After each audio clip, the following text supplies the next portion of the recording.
هذا ابو العباس حبيت اطرح عليك سؤال ولو زحمه عليك. تفضل. مشروعيه زياره الأربعين مين اللي جتي؟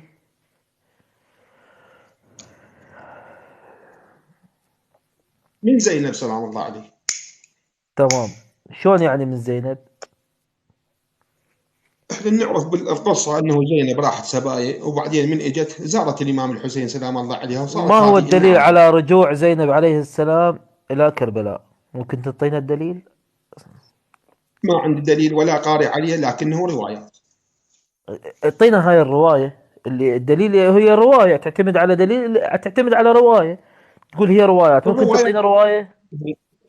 الروايات هاي اللي يقعدونها ويسولفون بها بالمنابر والحسينيات، يعني تمام. ما قارئها يعني انا. لا ما مطلع عليها ولا باحث عنها، صحيح؟ ابدا ابدا.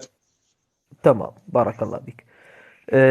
احنا الشيعة الصرخية الموحدين نعتقد انه زيارة الأربعين هي بدعة وخرافة ما أنزل الله بها من سلطان، لا هي من سنن الأئمة عليهم السلام.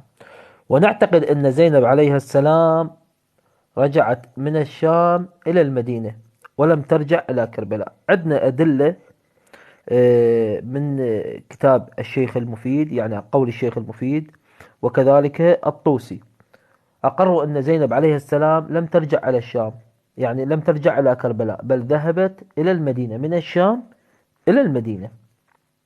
تمام.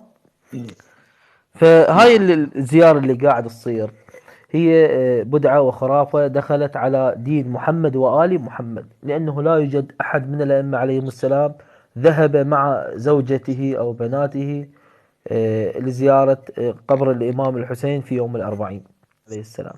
فلا مشروعية لزيارة الأربعين. احنا نبحث عن مشروعية زيارة الأربعين، ما هو الدليل على هذه المشروعية؟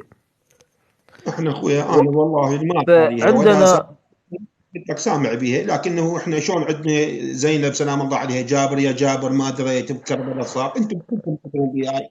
مو بس تمام. انا، انتم هم هذا شيعة. هذا هذا تجهيل ابو العباس عزيزي، هذا تجهيل للمجتمع، انه خلوا المجتمع يستند الى قصائد ويعتبرها دليل شرعي او مشروعية بالعمل اللي يصير به.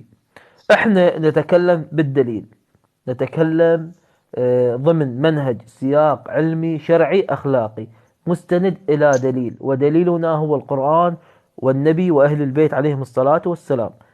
فلا يوجد ولا ترد إلينا رواية واحدة من الأئمة عليهم السلام أنهم حثوا على زيارة الأربعين.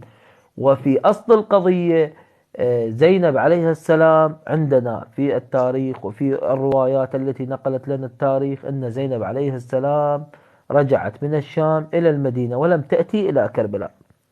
فعلى ماذا استدلوا الشيعة على زيارة الأربعين؟ هذا سؤالنا، اللي عنده جواب يتفضل يطرحه لنا. أما انا آه بالنسبه تمام. لي ما قاريها.